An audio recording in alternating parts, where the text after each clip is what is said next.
Hey guys, it's Shalaman. Today we'll be looking at Godzilla 2000. But also I want to talk about this booklet which came with the DVD that I'm using right now. There is a lot of information. It's basically a condensed Godzilla history book, basically. That's what it is. So I guess props on them for actually caring about that. Also, it spoils the existence of Orga, so that's cool, I guess. Now let's talk about the film. It starts off with Godzilla attacking a place, which has basically happened in both Gojira and the Return of Godzilla, so that was a very creative idea right there. But there is something unique here, the Godzilla Prediction Network, which is basically a storm tracker, but it's for Godzilla, which is still a pretty cool idea.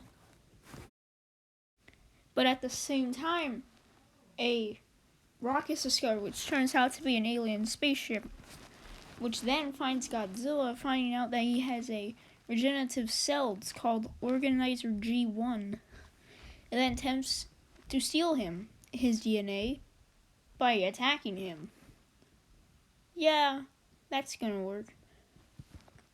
This leads into them both appearing in Tokyo, where the spaceship kills Godzilla, basically sucks out his DNA, and of course, because he's Godzilla, he's a dinosaur.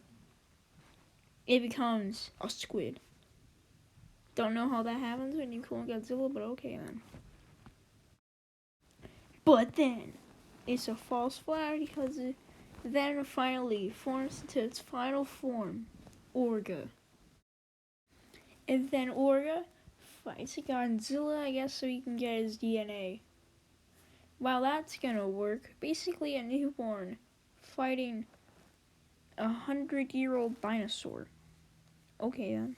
And now the Millennium UFO, which is still here apparently and is now being controlled by Orga, rams itself into Godzilla and then gets knocked away. That was surprising. And then it tries to do it again, but then immediately gets blown up by Godzilla. What a surprise. How did this thing live to the end? Well, technically it's not alive, it's just a UFO. Still, it doesn't make any sense. Really? All Godzilla had to do was shoot its atomic breath, and then bam, it's dead. Then Orga, basically realizing that he's gonna die no matter what, just decides, you know what, I'm just gonna eat Godzilla, and that's exactly what he tries to do. He tries to eat Godzilla whole, but of course that doesn't work. I guess he was like, oh god, what am I gonna do? Oh yeah, I'm gonna eat Godzilla, even though he has a breath weapon, which comes out of his mouth.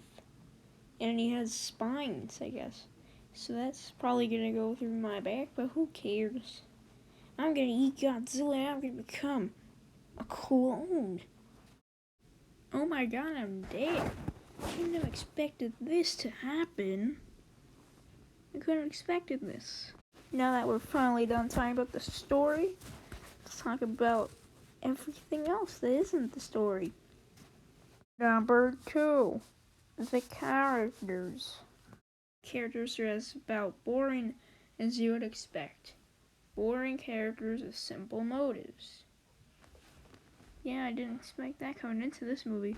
We got your goofball character, and who is also comic relief. And you've got the over-the-top villain, which is a regular of the Millennium series, apparently. Not much to say here, really. So on to the next part, I guess. Number 3, the special effects.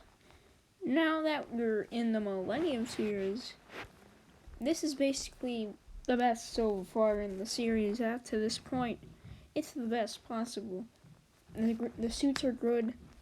Orga looks actually pretty cool. The Godzilla design is pretty cool, except the fact that he's green. I really hate that. And a bunch of other stuff. But there is one terrible part of the special effects, and it's the green screen and the CGI. Wow, it is terrible. Even though we have no picture evidence, I'll just say it to the best of my ability. Wow, does it suck. It's terrible. They should have just gone for practical effects the whole movie. It's so good. And it would have probably been cheaper to just use practical effects and suits and model work instead of just using CG. CG, this is only 2000, so CG is still very expensive. Probably more expensive than the practical effects, so I don't get it. Why use CG and the green screen? It's terrible. But thankfully, the green screen isn't as bad as the King Kong versus Godzilla blue screen because, dear God, it is disgustingly terrible. How do you mess that up? How? Number 4, the soundtrack. Now the soundtrack. The soundtrack is, of course, as good as always, even though it's mostly comprised of original Akira Ifukube tracks. Most of the new music is pretty good. I don't care about the main theme, really though. It's not the best. But I guess it works for this movie. Overall, you get an A. Soundtrack, you get an A. Overall, this movie is mostly okay. Special effects are pretty good. The soundtrack is really good. The characters, I don't know. The Godzilla design is pretty good, except for the whole fact that he's green, which is absolutely disgustingly horrendous. No, please do not make Godzilla green. But anyways, 6.5 out of 10. If you're just getting into Godzilla, this is probably a good place to start. It's a very simple movie, so that's a pretty good place to start. Anyways, this is Chalaman out. And always remember, Jurassic World Fallen Kingdom is better than Jurassic World.